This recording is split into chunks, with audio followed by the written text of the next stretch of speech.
ఆరోగ్యాభిలాషులందరికీ నా హృదయపూర్వక నమస్కారములు. పిల్లలు ఎదుగుదల వయసు అనేది ఆడపిల్లలకి 19 సంవత్సరాలు ఉంటుంది, మగపిల్లలకి 20 సంవత్సరాల వరకు ఎదుగుదల ఉంటుంది. పిల్లలు వయసుకు తగ్గట్టు ఎదగరు. కొంతమంది హార్మోన్ లోపాల వల్ల కూడా ఎదుగుదల వయసుకు తగ్గట్టు రాదు. మరి ఇలాంటి ఎదుగుదల ఆగిన పిల్లలకి 20 సంవత్సరాలు దాటిన తర్వాత మనం ఎన్ని ప్రయత్నాలు చేసినా ఉపయోగం ఉండదు. కొంతమంది అప్పుడప్పుడు 22, 25 సంవత్సరాల వయసు పిల్లలు పాపం పొట్టిగా ఉండి ఈ రాజుగారు అన్నీ చెప్తున్నారు కదా, న్యాచురల్గా ఇంక ఎదుగుతారకి ఏమైనా చెప్తారా అని ఫోన్ చేసి అడుగుతుంటారు.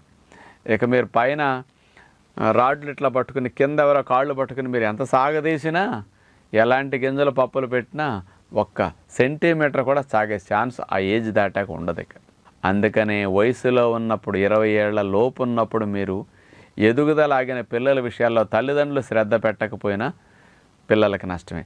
పిల్లలు శ్రద్ధ పెట్టి మంచి నియమాలు ఆచరించకపోయినా ఇక జీవితాంతం ఎదగటానికి ఇప్పుడు ఛాన్స్ లేదు. ఇక అందుకని అదును వచ్చినప్పుడే మనం విత్తనం పెట్టాలి. అదును దాటితే పెట్టినా ప్రయోజనం ఉండదంటారు. అలాగే ఈ వయసు మంచి అదునున్నదన్నమాట. అలాగే చూడండి, కొలిమిలో ఇనుము కాలుస్తాం, ఆ వేడి మీద ఉంచితే వంగుతుంది, అది చల్లారిందా ఇక మాట వినదు. ఈ శరీరం కూడా అంతే.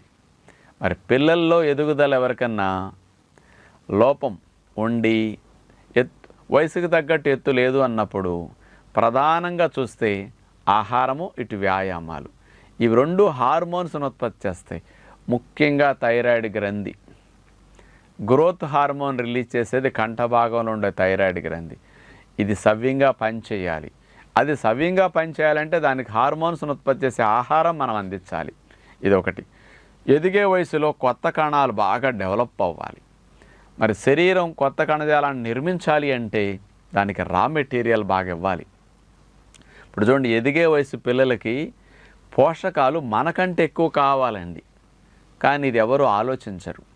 పిల్లలకి ఏదో పెట్టాం కదా, ఇష్టమైన తింటున్నాడు కదా అనుకుంటారు, కానీ ఈ మంచి ఆహారం అందేటట్టు మనం ఆలోచించకపోతే చాలా నష్టం జరుగుతుంది. మరి ఉదాహరణకి కాల్షియం తీసుకుందాం. మనకు 450 మిల్లీగ్రాములు సరిపోతుంది 20 ఏళ్ళు దాటిన వాళ్ళందరికీ. పిల్లలకు 600 మిల్లీగ్రాములు కావాలి.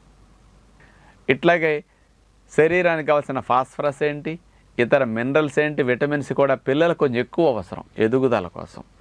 అట్లాగే అతి ముఖ్యమైన అవసరం బాడీ నిర్మాణానికి మాంసకృతులు, ప్రోటీన్స్. 20 ఏళ్ళు పైబడిన పెద్దలకి 1 కేజీ బరువుకి 1 గ్రామ్ ప్రోటీన్ సరిపోతుంది. కానీ ఎదుగుదల వయసులో ఉన్న పిల్లలకి మాత్రం 1 కేజీ బరువుకు 2 గ్రాముల ప్రోటీన్ కావాలి. మరి 2 గ్రాములు 1 కేజీ కంటే మీ పిల్లవాడు 25 కేజీలు ఉన్నాడు అంటే 50 గ్రాముల ప్రోటీన్, అంటే డబల్ కావాలి మనకు పిల్లవాడికి. అట్లా మరి అంతంత ప్రోటీన్ ఉంటేనే కణజాలం కొత్తగా తయారవుతుంది. తయారవటానికి రా మెటీరియల్ ప్రోటీన్ అనమాట. భవనాన్ని నిర్మించాలంటే ఇటుకలు ఎలాగో ఈ శరీర నిర్మాణానికి మాంసకృతులు ఇటుకల వలె పనిచేస్తాయి అన్నమాట. అందుకని ఆ ప్రోటీన్ మెయిన్ సోర్స్ అందాలి, హార్మోన్స్ రిలీజ్ అవ్వాలి. దీని గురించి ఎదుగుదలకు కావాల్సిన విటమిన్స్, మినరల్స్ అని సమృద్ధిగా అందాలి. ఒక మంచి పౌష్టికాహారాన్ని బిడ్డలకు అందిస్తే మళ్ళా హార్మోన్స్ తయారవుతాయి. ఆ లోపం వల్ల ఎదుగుదల ఆగుండొచ్చు. వయసు పెరుగుతున్న 4 ఏళ్ళు, 3 ఏళ్ళు, 5 ఏళ్ళు కొంతమంది ఎదుగుదల ఆగిపోతుంది. ఈ డైట్ తింటే మార్పు వస్తుంది. నా ఎగ్జాంపులే చెప్తాను. నేను ఇంటర్మీడియట్ సెకండ్ ఇయర్లో కూడా నిక్కరే వేసుకునేవాడిని. అంటే అంత చిన్నగా పిల్లవాడిలా ఉండేవాడిని నేను. క్లాసులు అందరికంటే పొట్టి నేనే. అందరూ ప్యాంట్లు వేసుకొస్తే కూడా నేను ఫస్ట్ ఇయర్ సెకండ్ ఇయర్ కూడా నిక్కర మీద వెళ్ళానంటే నాకు ఇంటర్మీడియట్ ఫస్ట్ ఇయర్లో కూడా అరటెక్కట్టు కొట్టారు. ఎందుకంటే నేను 11 ఏళ్ల వయసులో ఎంత ఎదిగానో 18 ఏళ్ల 19 ఏళ్ల వయసు వచ్చినప్పుడు కూడా అంతే ఉన్నానన్నమాట. ఈ గ్రోత్ ఆగిపోయింది. మా నాన్నగారు పొట్టి, మా నాన్నమ్మగారు పొట్టి, విత్తనం పొట్టిది కాబట్టి పొట్టి పొట్లకాయ విత్తనం పెడితే పొడుగు పొట్లకాయలు ఎట్లా కాస్తాయి చెప్పండి. అలాగే మాది పొట్టి విత్తనం, కానీ అందులో ఇంకా ఎదుగుదల ఆగిపోయి మరీ పొట్టిగా ఉన్న నాన్నగారి కంటే కూడా.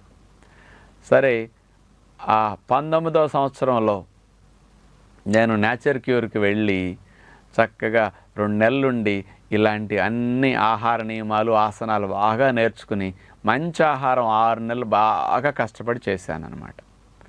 నేను ఆ ఏజ్లో 4 ఇంచెస్ ఎదిగాను. 5'1" ఉన్నవాడినల్లా 5'5", 5'1/2" వెళ్ళిపోయానన్నమాట. అంటే అంత మార్పు ఆ 8-10 నెలల్లో వచ్చేసిందనమాట. అంటే అప్పుడు గనక నేను అశ్రద్ధ చేస్తుంటే, ఇంట్లో పేరెంట్స్ ప్రోత్సహించకపోయినట్లయితే నేను 5'1" ఉండేవాడిని.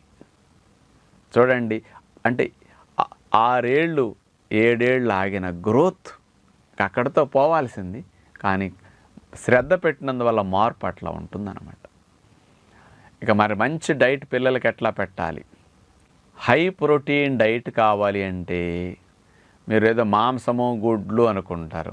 మాంసము, గుడ్లు ప్రోటీన్ డైటే, హై ప్రోటీనే, కానీ స్ప్రౌట్స్తో పోలిస్తే వాటంత గొప్పవి గుడ్లు, మాంసం కాదు. ఎందుచేతను అంటే మాంసము, గుడ్లు కంటే తేలిగ్గా డైజెషన్ స్ప్రౌట్స్ అరుగుతాయి. అందుకని గింజకు మొక్క కట్టేసరికి గింజలో ఉన్న మాంసకృతులు పెరుగుతాయి, ఇంకా మనకి సాధ్యమైనంత వరకు డబల్ అవుతాయి సుమారుగా. అందుకే ఇలాంటి లాభం గింజకు వస్తుందన్నమాట.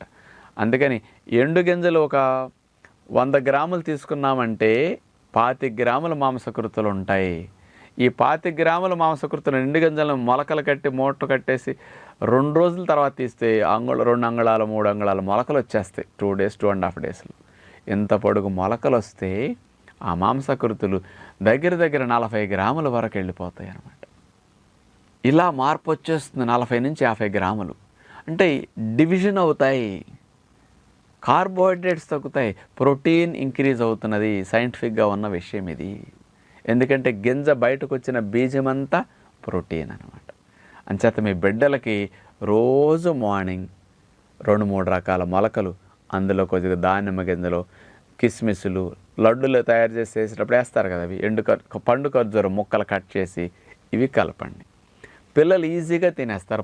పుల్లగా తీతీగా అట్లా కలిపేసరికి మొలకల టేస్ట్ ఇబ్బంది అనకుండా తినేస్తారు.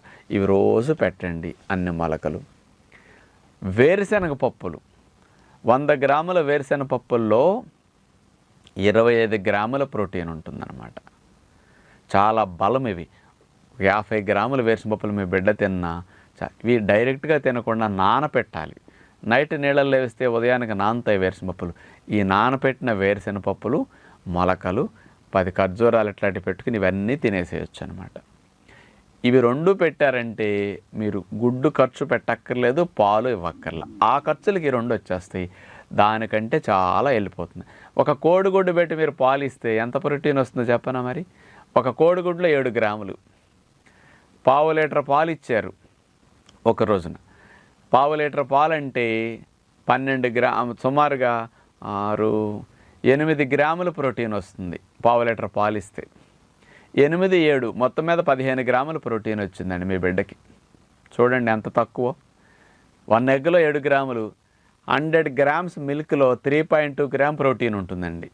మీరు 1/2 లీటర్ అంటే దగ్గర 10-12 గ్రాములు, మొత్తం మీద ఇంత అయ్యేది మీకు చూస్తే. అంటే 15-18 గ్రాముల ప్రోటీన్ ఈ 2 ద్వారా మీకు లభిస్తుంది అన్నమాట. అంటే ఈ లెక్కన మనం చూసుకుంటే ఎంత తక్కువ ప్రోటీన్ బిడ్డలకి గుడ్డు పాలు ఇచ్చేసి మొత్తం వెళ్ళిపోతుంది అనుకుంటే ఏం వెళుతుందండి? ఇంకో గుడ్డు పెట్టి సాయంకాలం పాలు ఇచ్చిన 15 నుంచి 20 మధ్యలో వెళుతున్నది అంతే. అంటే ఒక్క మొలకలో వేరుశనగ పప్పులు పెడితే ఎంత ప్రోటీన్ వెళుతుంది. కొంత డైజెషన్ ఒక దొడ్లో వెళ్ళిన బోల్డ్ ఉంటుంది, అందులో సరిపోతుంది అన్నమాట. ఇది ఉదయం ఆహారంగా పెట్టండి. మీ ఇంట్లో ఎవరికైనా డబ్బులు ఇబ్బంది లేకుండా ఉంటే బిడ్డలకి బాదం పప్పు, జీడిపప్పు, పిస్తా పప్పులు ఇట్లాంటివి కూడా నానబెట్టి కొంచెం పెట్టుకోండి వీటితో పాటు. ఇది మంచి ఆహారం అన్నమాట.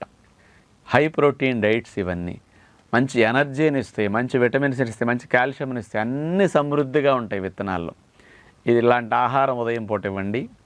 మధ్యాహ్నం పూట ఆహారంలో తెల్లటి బియ్యం పెట్టకండి. పిల్లలకి ముడి బియ్యము, కొర్రలు, ఏదన్నా పాలిష్ పట్టిన ధాన్యాల్లో అన్నం వండండి.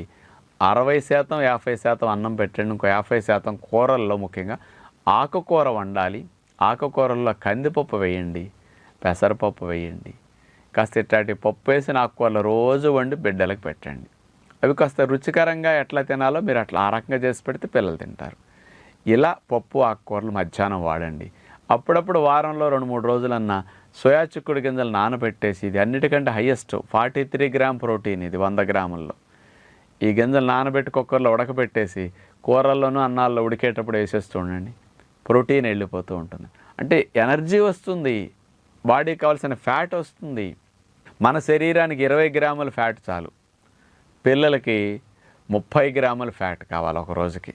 అంతా న్యూట్రిషన్ అంతా డబల్ కావాల్సి వస్తుంది దగ్గర వాళ్ళకి. అంచేత పిల్లలకి అట్లా ఎక్కువ ఈ భోజనంలో అట్లా పెట్టండి. ఎదుగుదల కోసం కాల్షియం కావాలి, ఆకుకూర పెట్టినందు కాల్షియం వచ్చింది. భోజనం అయ్యాక నువ్వులుండి ఒకటి ఇవ్వండి బిడ్డలకి. తెల్ల నువ్వులు ద్వారాగా వేపించి కాస్త ఖర్జూరం వేసి తేనేసి ఉండ చేస్తే ఆరోగ్యానికి మంచిది, దంతాల సమస్యలు రావు, తీపి తిన్నట్టు అవుతుంది, కఫం రాదు పిల్లలకి. అంచేత ఇట్లాంటి నువ్వులను డైలీ ఒకటి ఇస్తే మంచి కాల్షియం ఇటు ఆకుకూరలు నువ్వుల ద్వారా వెళ్ళిపోతుంది. కాల్షియం మాత్రలు అక్కర్లా, పాలు అక్కర్లా, గుడ్డు అక్కర్లా, ఇంకా పాలల్లో పొడులు అక్కర్లా. ఇన్ని మానేరు ఆ డబ్బులు ఖర్చు పెడితే ఇవన్నీ వచ్చేస్తాయి. మధ్యాహ్నం ఇట్లా పెట్టుకోండి. సాయంకాలం మీ బిడ్డలకి స్కూల్ నుంచి వచ్చిన వెంటనే 1 గ్లాసు పాలు రాసం తాగించండి. విటమిన్స్ మినరల్స్ బాగా వెళతాయి. ఇలాంటి ఆహారం మీరు బిడ్డలకి ఇస్తూ రోజు కొద్దిగా ఒక అరగంట సేపన్న ఆసనాలు చేయమనండి. మిగతా వ్యాయామాలు, ఎక్సర్సైజులు, ఆటలు ఏం చేసినా కానీ ఆసనాలు, కొన్ని ఆసనాలు ముఖ్యంగా థైరాయిడ్ గ్లాండ్ని స్టిమ్యులేట్ చేసే ఉంటాయి. మత్స్య ఆసన్, యోగ ముద్ర ఆసన్, ముఖ్యంగా సర్వాంగాసన్ థైరాయిడ్ గ్లాండ్ స్టిమ్యులేషన్కి ఉపయోగపడే ఆసనాలు ఇవి. చక్ర ఆసన్, ఈ 3-4 ఆసనాలు కనుక బాగా చేస్తే పిల్లలు మంచిది. ఇవి చేస్తూ కాస్త ఇతర బాడీకి సంబంధించిన ఎక్సర్సైజులు, కొన్ని ఆటలు డైలీ గంటన్నర వ్యాయామాలు చేస్తే హార్మోన్స్ బాగా రిలీజ్ అవుతాయి. అంచేత ఎక్కువగా పిల్లల్లో ఈ మార్పు రావాలి అంటే ఆహారము అటు వ్యాయామం, ఈ 2 తోడైతేనే హార్మోన్స్ రిలీజ్ అవుతాయి. ముఖ్యంగా ప్రోటీన్ ఉంటుంది, బాడీ బిల్డింగ్ కావాల్సిన మెటీరియల్ అంతా అందింది, ఇక బాడీ తన పని తాను చేస్తుంది, పిల్లలు చక్కగా ఎదుగుతారనమాట. అంటే మీరు ఆశించిన దానికంటే ఇంకెక్కువ ఫలితం వస్తుంది ఇలాంటి మంచి డైట్ పెడితే. ఖర్చు తక్కువలో ఇంత మంచి ఆహారాన్ని అందించే అవకాశం మీకు అందించాం. కాస్త మీ బిడ్డలకి మీరు అందించగలిగితే వాళ్ళు కాస్త 20 సంవత్సరాలలోపు మీ జీన్స్ ప్రకారం ఎంత ఎత్తు ఎదగాలని అక్కడ ఉందో ఆ ప్రకారం ఎదగటానికి మీరు సపోర్ట్ ఇచ్చినట్లు. ఆ జీన్స్లో 6 అడుగులు ఎదగాలని రాసి ఉంది, కానీ పోషకాహార లోపం, హార్మోన్ లోపంతో బిడ్డ 5-6కి ఆగిపోవచ్చు. అంత తేడాలు ఉంటాయి. ఇప్పుడు మామూలుగా చూడండి, సరైన పోషణ చేస్తే కొబ్బరికాయలు బాగా తయారవుతాయి కోనసీమలో. హైదరాబాద్లోనూ కొబ్బరికాయలు కాస్తాయి, కానీ కోనసీమలో కొబ్బరికాయకి హైదరాబాద్లో కొబ్బరికాయకి తేడా ఉండదండి. ఒకటే విత్తనం, అక్కడ చెట్టు ఇక్కడ చెట్టు కూడా, కానీ ఇక్కడ నీళ్లు, ఇక్కడ పోషణ వేరు, అక్కడ వాతావరణం నీరు వేరు. అలా అందవలసిన అందితే అక్కడ అంత మార్పు వస్తాయి, ఇక్కడ రావు. మన ఇంట్లో అరటికాయ గెలేస్తుంది, చిన్నగా ఉంటుంది, కానీ కొన్ని ప్రాంతాల్లో అరటికాయ గెలేస్తే దగ్గర మనిషి అంత అయిపోతాయి. సో నా నేల, నీరు, ఎండ ఇవన్నీ ఆ ప్రాంతాల్లో తగిలే పరిస్థితులను బట్టి కూడా ఇవన్నీ మారతాయి. అందుకని శరీరంలో మనం ఇట్లాంటి అందించినప్పుడు చక్కగా శరీరంలో మంచి మార్పులు వస్తాయి. బిడ్డలకి ఇది ఇవ్వాల్సిన బాధ్యత తల్లిదండ్రులకు ఉంది కాబట్టి కాస్త మంచిగా ఇట్లాంటి మార్పు చేసి పిల్లలకు మంచి అలవాట్లు, ఆహార నియమాలు అందిస్తారని విజ్ఞప్తి చేస్తూ అందరికీ సెలవు. నమస్కారం.